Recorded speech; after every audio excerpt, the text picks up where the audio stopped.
Hey y'all, it's Ways and Means here with another Turn Down Friday video. So this video was actually a surprise video for us. It was not a pre-planned topic or anything like that. Means came to me talking about, we gotta watch this movie. Everybody's talking about it on Twitter. Whoop de whoop de what de what. So I'm like, okay, fine, whatever. What's this movie about? He don't really know. I'm like, is it a scary movie? Is it suspense? This is why the credits are, you know, you gonna get to the name? Fine, y'all. It's Bird Box. Did y'all watch it? You watch Bird Box? You gotta watch it. Yeah, so like it's like the biggest Netflix movie ever so far. I mean, between 50 and 1 million subscribers have already tuned in to watch it. So we're gonna get a little dark tonight, and we're gonna talk about Bird Box on tonight's Turn Down Friday.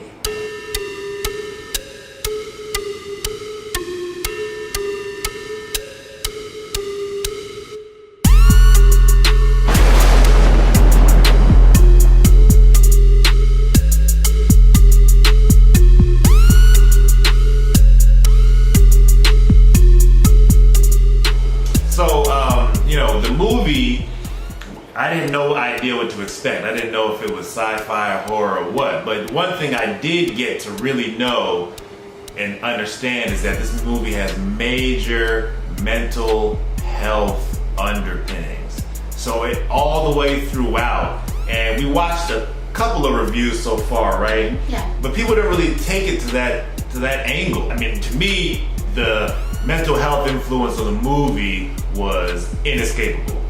Hopefully you've seen it so far, because if not, you know, turn it off and go watch it, because there's gonna be some spoilers in here. But before we get to the mental health part, let's just kind of give it an overview of what really happened. So we know that there are some shadow creatures or something that were introduced pretty early. And in your perspective as a clinician, what did seeing the shadow creatures do to people who saw it? Well, it seemed like they became psychotic. So they responded by either visual or auditory hallucinations. Auditory hallucinations, that could also just be broken down a little bit further to where people were experiencing command hallucinations. Okay, so tell us a little bit about what command hallucinations are in general and how they affected the people in the movie. So typically when people are experiencing command hallucinations, this is someone who may be diagnosed with schizophrenia for the most part, but it's not always the case. A command hallucination is when you hear something that other people do not hear tell you to do something. So it's kill yourself, jump over a bridge, gouge your eyes out. It's a command. It's implied. It doesn't imply you do this. You plus action. Alright, that's kind of intense. So are these command hallucinations always violent like that? Or, I mean, is it something we should be looking out for if somebody's kind of, I mean, what do we... No. There are people who experience command hallucinations, and it could just be saying things like, you go vacuum, you know, you go clean up the tub. You are, you know, whatever else. It's not always a violent command. Okay, so taking it back to the movie, you know, what happened when they actually got these command hallucinations? The hallucinations drove them to hurting themselves. So hallucinations can drive someone to committing suicide. A lot of people you find will commit suicide because they're driven by negative thoughts. In the movie, you know, of course, as you know, when people saw this shadow creature, I mean, we didn't get a glimpse of it, we don't really know what it is, we just know that it kind of casts a shadow. And if you are looking directly at it, I mean, maybe not even directly, because there was an instance where somebody was looking at it through a camera feed, people immediately look to kill themselves by whatever means necessary. Well, you see, what happens is that when you pick up on something, whether it's direct or it's indirect, it's still something that your brain processes. And so what you saw in return were people responding to internal stimuli. So it wasn't something that they, you know, hands-on felt or hands-on saw from being outside, but even seeing it in the video feed, that's why they would still have that response. It's the brain response as opposed to something that's tactile. Okay, so the creature was attacking people through their eyes, and also was giving them messages they could hear, telling them to do different things. I mean, a lot of times, from what we heard, it was telling them to take a look at it. So basically, there was people were walking around blindfolded or doing whatever they could to not see, either having their eyes closed or covering windows so they couldn't see it, and it couldn't attack them through their eyes. But even there were some environments where they could feel the influence, where it was saying, hey, take off your blindfold, hey, take a look, hey, come take a peek at this. Another interesting thing to note is that command hallucination drives you to do something that you may not even want to do. So if you saw in different situations where the first instant the girl was banging her head, she looked like she was tearful, that it wasn't something that she had control over, but the command hallucinations and the hallucinations that she saw and heard, they were so strong that it overpowered her willpower. And even with her Sandra Bullock's sister in a movie, she could not pull herself away from wanting to hurt herself. She stepped in front of the bus or whatever that big vehicle, that drove by, and she was sad. You could see the sadness in her face, but she couldn't control herself. And so that's what happens when you are hallucinating. It's not something that you yourself can control. It's a chemical imbalance that just takes over and you respond to that internal stimuli. All right, so that's the first big mental illness or mental health influence we saw in the movie, was basically how the shadow creature was influencing people into immediate psychosis or a psychotic episode. Now, throughout the movie, we were introduced to these characters who I called hybrids. They didn't have a specific name. Now, the first instance where we came in contact with them was when Charlie, who was played by Lil Rel. I mean, obviously we know and love him as the hero from Get Out. But in this situation, he worked at a grocery store, and he also had a lot of knowledge about different cultures and how they viewed these demonic characters, which may have been the shadow creature in this movie. But they went to the supermarket to get some supplies, and he encountered his coworker, Fish Finger. Now, Fish Finger was somebody who seemed to be trying to get into the store, and he was looking for some kind of help. Now, Charlie recognized him by his voice, but what did Charlie say about him that first gave some sort of evidence about his mental health state? He made mention that Fish Fingers was a little bit off. Yeah, crazy.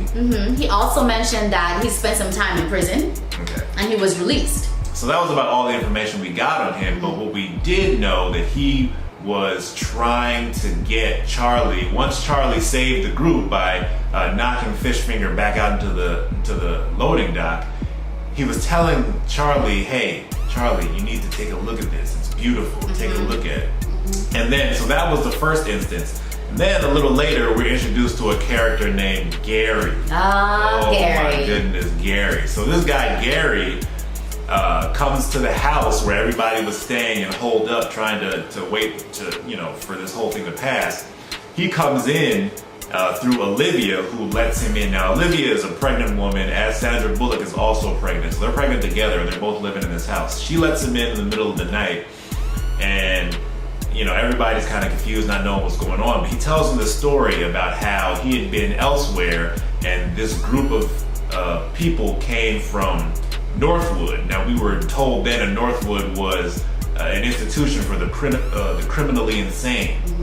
So, the story he told was very similar to the story we saw with Fish Finger, where they were trying to tell these people to open their eyes, take a look at this shadow creature, and they were not affected by it in the same way that some of the other people were. They were kind of in between. So they were acting a little weird, but they weren't quite suicidal. So, and then after that, throughout the rest of the movie, we encountered these hybrid characters who were, I'm guessing, based on the evidence we have in the first two, they must have had some sort of mental illness, because that had already been established from fish fingers and the group that had escaped from Northwood. So, I mean, what does this say to you about how this movie was viewing these people with mental illness and how they were affected by this shadow creature? I think what the movie tried to do was switch our worlds a little bit. So in the movie, the people that had some form of mental illness, they became the normal people exhibiting normal behavior. And they were able to see the creature without being affected. And it's similarly to how in our normal world today, our normal viewpoint, we see the world as being typical. There are no demons or anything, but people who have mental illness, especially those that are psychotic, they see demons, they hear things, they see things that other people can't hear or see. And so we try to get them to be normal, through treatment like drug therapy or talk therapy, and we're forcing them, hey, it's beautiful to be normal. And so in the movie, they're telling us that it's beautiful to see and hear the things that they're seeing and hearing and experiencing. So, it's just a little twist how the movie brought that on, and I actually kind of enjoyed that. Yeah, but I'm a little confused though. I don't know. There were a few scenes where the hybrids were almost calling the creature to come, or was it the creature controlling them? I'm not quite sure what the director intended, but what I did realize is that it probably seemed more like the shadow creature controlled them, and the shadow creature wanted to plague everyone else, and they were just used as ploys to get the people, normal people, to see them and to experience it. I think one of the main takeaways is that we all experience the world differently, right? Whether we have a mental illness or not, whether that mental illness is treated or not, because there's also a difference there, that we still all view the world very differently. We are all affected by different things.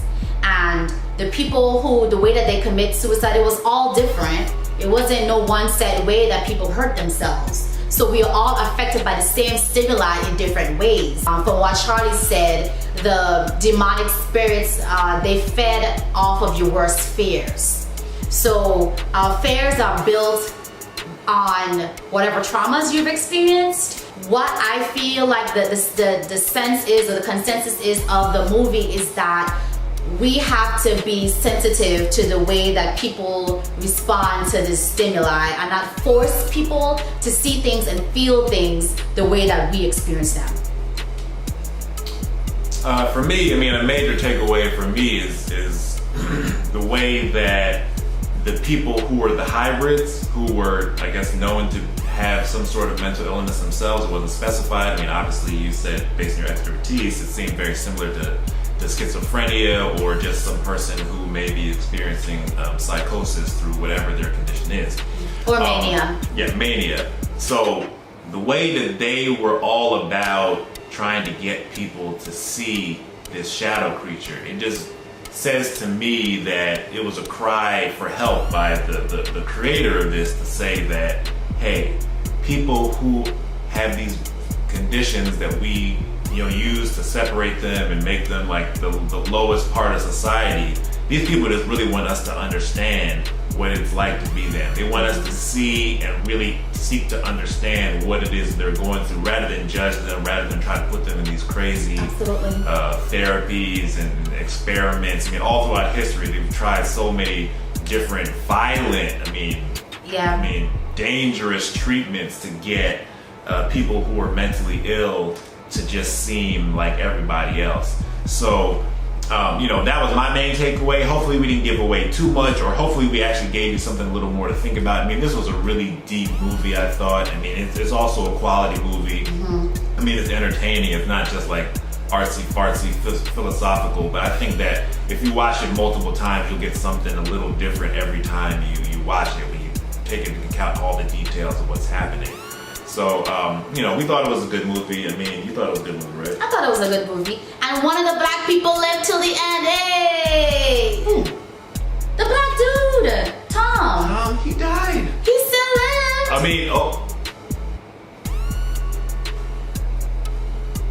forget I said that. Just go back and watch the movie again. Check it out if you haven't already. You know, hopefully you give away too much of it. It's a good movie. Don't let your kids watch it. I mean, there's some kids in it, but you know, unless you like nightmares and kids running into your room in the middle of the night talking about they heard something. So. Oh, before I let you guys go, there's one other thing that kind of stuck out to me. It was the relationship with Sandra Bullock and the children. And without giving away too much, I think it feeds into parenting. You know, your expectations for your child.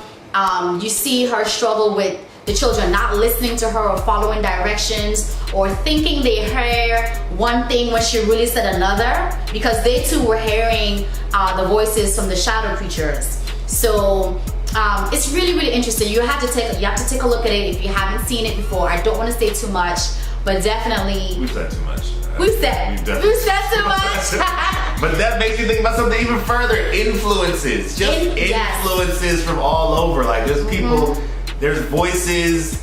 I mean, your family, your friends, the TV, social media, the internet. I mean, if some of you are, you know, religious people, you believe in your God who's speaking to you also. So it's just like all these voices are always in your head all at the same time, and it's like, how do you discern what's what? And not only that, but the things that we experience through sight, taste, touch, hearing, smell, senses. All of our senses, we are affected by these things. And I think the movie definitely shows that as well. Like just a side of the mental health piece, how much we are affected so much by the things that we experience.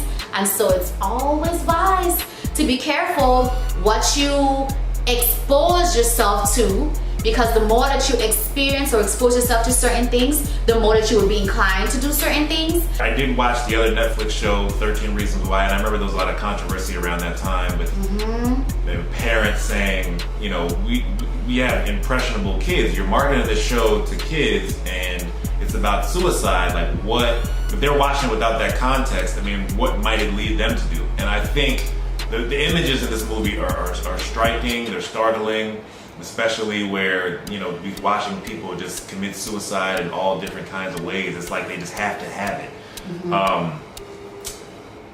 In our society, I'm concerned that perhaps there are a lot of people who are curious about suicide, about, you know, things like what's on the other side if I just do this, or there's some people who are already suicidal or leaning toward that. I'm hoping that something like this won't take them over the edge. I mean, to me, that would be something that was concerning, because even just me watching it, I'm not suicidal at all, but it just kind of makes you curious. It gives you like a creepy feeling, like, hey, what is that about? Yeah, Can I test it out? Will I survive? Yeah. At this point, we were talking way too much. You know, like do you see, like, we're getting new revelations just sitting here and talking about it. So, I mean, like I said, check it out.